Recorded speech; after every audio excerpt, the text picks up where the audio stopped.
Ayman Khan here for Seconds Out with, I'm not calling him the gentleman because he's so destructive in the ring, Chris Billam-Smith. Chris, how you doing? Yeah, very well, thank you, mate. Yourself? Yeah, not too bad at all. I've seen you being extra gentle with your young child. As they say that fatherhood changes you, has it?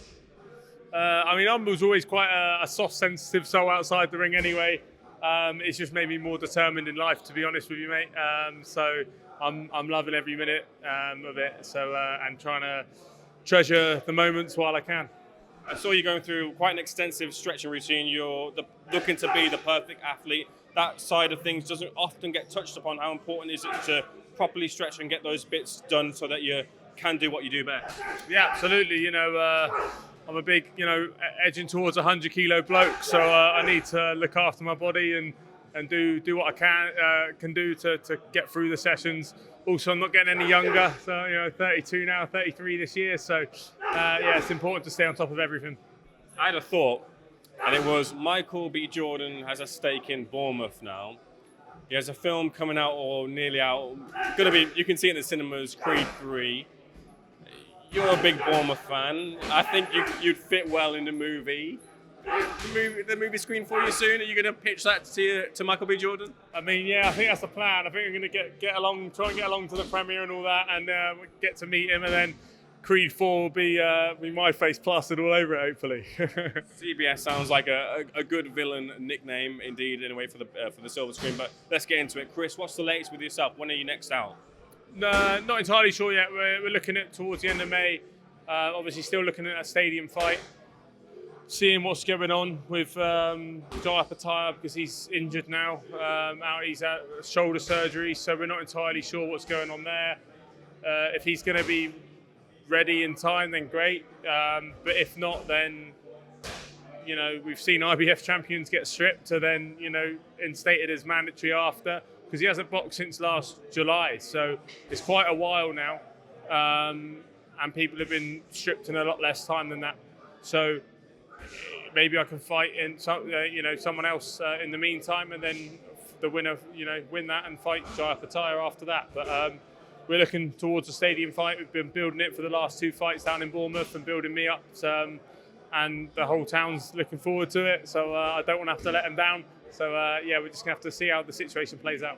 There was an article I read last week and I refreshed myself of it on the way in, and you mentioned a very interesting name in that article, that being Sergey Kovalev, who's moved to cruiserweight. Very interesting fight in prospect there, you and Sergey Kovalev. Yeah, we asked for it a while ago. Before the Isaac fight, we were looking to bring Kovalev. Me and Shane had the idea of, if we're going to fight in Bournemouth, let's bring a big name. Obviously, we ended up fighting Isaac, but Kovalev was a great name to bring down. He's obviously at cruiserweight now. Had a good win over Turvo Pulev, who's obviously Kubrat's brother.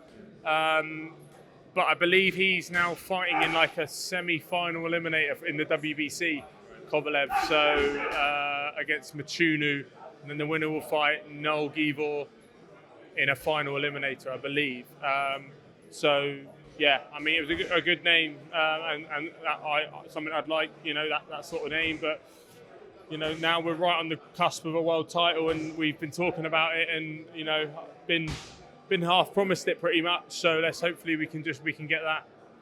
It feels like you and Rakpor makes perfect sense, but when Rakpor took to the microphone and did his promo after his latest fight, he didn't mention yourself, but they put you two in the ring afterwards to kind of maybe stir a little bit of the pot there. Do you feel maybe Rakpor doesn't want as much as maybe you want that rematch? Yeah, I understand it when you look at it from an outside point of view. He wants to fight for a world title. I want to fight for a world title. That's the plan. But if that can't be done, I'm happy to fight Richard next. Absolutely. And I was in December. We obviously accepted the fight then. For whatever reason, he said, from what I heard, he said he wouldn't fight me in Bournemouth. So that maybe wouldn't change next if the fight was in Bournemouth. Maybe he just doesn't want to fight me down there because he's experienced that atmosphere as from ringside. Obviously not in the ring, but from ringside, and it's quite a daunting atmosphere. But no, look, I'd love that fight. If for me, that's the number one fight. If we can't fight for a title. Chris, promotionally, where do you stand? I believe it was a 2-fight deal with Boxer. So where are you now in a promotional sense? So it was a 2-fight deal after the Chamberlain fight. So that was a 1-fight deal, and now we've got one more fight left with Boxer. But then obviously It's been going great. It's not like it's I'm trying to get out of it. It's a short deal for that reason. It's just how the game works. You don't have lengthy contracts. You do two or three fight deals most of the time, at this stage of your career.